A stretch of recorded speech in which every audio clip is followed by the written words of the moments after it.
que tem de risco agora de conflito nuclear, bomba atômica? E aí a gente volta para a origem desse conflito, porque a justificativa de Israel para o início do ataque foi exatamente uma alegação de prevenção, né, de impedir que que o Irã prosseguisse com seu programa nuclear. Qual o risco real e quais as consequências o mundo ou aquela região está correndo? Em termos de riscos, assim, eu vejo riscos mais... tem riscos de curto, médio e longo prazo, né? Em riscos de curto prazo, o que eu penso assim? A gente pode ter, ao invés de um ataque nuclear, uma coisa que é muito sensível para Israel, justamente o reator nuclear de Dimona, que fica ao sul. Reator nuclear? De Dimona. Dimona. Ele fica ao sul. Até tem uma imagem que é a 12, que acontece que mesmo um ataque convencional pode causar ali, como posso dizer, um colapso do reator. A gente tem um acidente que nem em Chernobyl daqui a pouco. Só que se tiver um acidente essa imagem lá... aí, professor, não? Sim, do reator de Dimona, isso. Tá, explica então o que é isso. Então, acontece que Israel tem um reator nuclear de Dimona, que é bem ao sul de Israel, e foi feito há muito tempo atrás em parceria com os franceses. Daí o pessoal acha que justamente ali foram feitas as armas nucleares, tem toda aquela questão da Agência de Energia Atômica. Só que o que aconteceu? Os iemenitas mandaram um míssil em direção a Israel e foi feita uma interceptação. Só que acontece que essa interceptação foi feita após o míssil passar pelo reator nuclear de Dimona. Ou seja, se tiver algum tipo de ataque convencional ao reator nuclear de Dimona ao sul de Israel, e se daqui a pouco tiver que ter uma zona de exclusão que nem teve Chernobyl, Israel pode perder 15% do seu território. Vamos ver. Pega o microfone aqui, professor. Deixa eu entender essa imagem melhor aqui. Vamos levantar de novo aqui, Jonatas. Vamos lá. Sim, na verdade, o Fabrício quis dar a entender que justamente esse míssil, se o alvo fosse o reator, ele não teria sido interceptado a tempo, né? Sim, ou seja, isso aqui é sul de Israel. Sim. Isso é um reator... Em Dimona. E aqui está a base de Nevatim. O que tem aqui, assim? Tem... Um reator que nem Chernobyl, que nem Zaporizhia. Um reator nuclear. Isso aqui não pode, hipótese alguma, receber um ataque de um míssil. Não, de nada, né? Em princípio... E o Irã sabe disso. Todos sabem, tanto que quando teve a interceptação do míssil dos iemenitas, né? Quando os houthis lançaram o míssil, foi feita a interceptação, mas foi feita no norte e foi feita nessa região. Então o recado foi esse, ele passou por cima. Ele chegou a passar por cima. Sim. Então aquela região correu um risco seríssimo. Sim, porque o que acontece... E que ano foi isso? Foi agora, ano passado. O que acontece? Israel, com medo do Líbano, ele fez o sistema de interceptação, o sistema Arrow. Eles estão todos no norte. Até eu fiz uma outra imagem sobre isso. Sim, bem lá em cima, então. Isso, com medo do Líbano. E que viesse algo do Líbano pegar Israel. Pode pegar o celular. Sistema Arrow. Acho que eu tenho o número dela aqui. Se a gente pegar o figura número 9. Vamos ver se a produção consegue lá. É a imagem anterior aqui ou é antes, né? Isso. Só que ela justamente todo o sistema de defesa israelense com medo do Líbano, do Hezbollah, depois da guerra de 2006, está concentrado muito no norte e não está no sul. Então, qual é a minha hipótese? Justamente aqui vocês podem ver, as baterias do sistema Arrow de defesa, elas estão justamente onde? Aqui, espalhadas no norte, e falta a cobertura sul, o Arrow 2, né? Então, a minha hipótese justamente é o quê? Esse ataque veio agora porque talvez eles estejam comissionando já o sistema Arrow 3 no sul. Então, foi feito todo um preparo para ter um tipo de defesa ali. Mas eu acho que a zona mais sensível de Israel é justamente o sul, por causa do reator nuclear. E o professor, vamos sentar aqui de novo, aqui o microfone, por gentileza.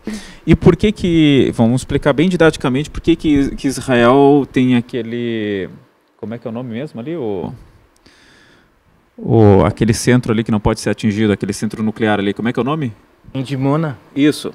Mas é para dar energia, é uma usina nuclear normal para dar energia. Não é para fins de conflito, de fazer uma bomba, alguma coisa assim? Não, a gente não sabe se daqui a pouco ali teve algum tipo de enriquecimento de material nuclear. A gente não sabe se essa usina foi utilizada para fazer as bombas que alegadamente o pessoal acha que Israel tem. No caso, eu queria dizer que ali é um alvo muito sensível, nesse sentido de se for atingida, causar algum tipo de acidente nuclear. Entendi. Só que o que acontece para um país que nem a Ucrânia, perder 5.000 km² é uma coisa, por causa da zona de exclusão, né? Só que daí Israel perder 5.000 km² é muita coisa. Esse é o grande problema. Qual uma vulnerabilidade muito grande. Qual é o trecho que pode ser devastado? Não, o que acontece quando dá acontece um acidente nuclear, né? Por que Hiroshima é habitável e Chernobyl não é habitável? Porque a gente tem a grande sorte que assim, ó, a dose de radiação ela é inversamente proporcional ao quadrado da distância. Então, quanto mais perto a gente está e vai se afastando, o que acontece? A dose de radiação absorvida ela cai ao quadrado. Só que acontece o seguinte, quando dá explosão nuclear, sabe que nem teve Hiroshima e Nagasaki, por exemplo... Aquela imagem que... Exatamente. São bilhões de watts de energia dispersos. A radiação também, do urânio enriquecido, ela é dispersa no momento, né? E acontece que em Chernobyl a gente tem o quê?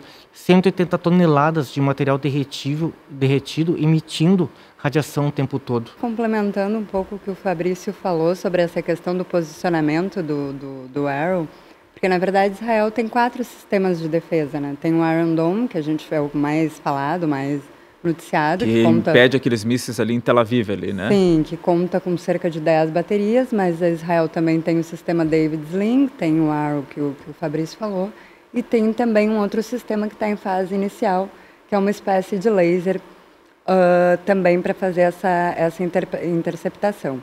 Mas em questão à localização mais concentrada ao norte, era justamente porque antigamente o Iêmen não era uma preocupação para Israel. O Iêmen começa a se tornar uma preocupação a Israel justamente quando há a tomada pelos Houthis ali na região, depois do início da Primavera Árabe. Então isso também conta muito e também é para a gente observar o quanto ao longo da história muitos países têm que ir mudando as suas doutrinas, as suas estratégias de defesa justamente por essas questões que vão acontecendo. Mas, Tatiana, e o risco real, ou o risco possível, que leitura a gente pode fazer com relação a algum conflito nuclear, a alguma bomba atômica, algo do tipo?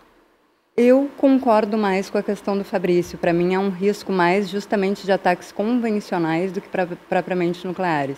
Porque se a gente for pensar, mesmo como eu tinha dito ali, que esse apoio ao Irã está mais enfraquecido, mas justamente se a gente for imagina Israel recebendo ataques vindos do Iêmen, vindos do Líbano, vindos do Iraque e vindos do Irã simultaneamente. Não é o que está acontecendo. Não é o que está acontecendo. Né?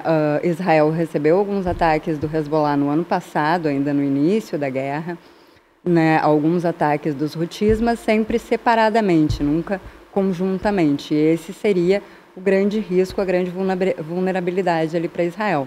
Assim como para o Irã, também é possível a entrada dos Estados Unidos, aí com uma superioridade bélica sem comparação, que também seria um risco muito grande aí para o Irã. Mas no momento, concordo com o Fabrício, a curto prazo não vejo uma questão nuclear como o maior perigo na região. Para mim é toda essa questão e até justamente o fato dos Estados Unidos estar aproximando os porta-aviões, estar trazendo caças, me gera também um certo temor da possibilidade de ataques por acidente, né? Ataques, de repente, algum desses alvos dos Estados Unidos serem atingidos sem querer, né? Sem serem os alvos justamente desses mísseis, que é o que pode acontecer.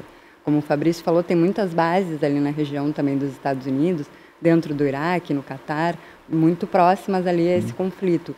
Então, meu temor é maior em relação a isso do que propriamente a um ataque nuclear por algum dos lados, porque, como eu falei, o Irã, como a gente sabe, no momento não tem esse armamento e acho difícil Israel fazer uso também disso, já que o seu programa também não é oficial, e dada também aos posicionamentos de outros países ali na região, né?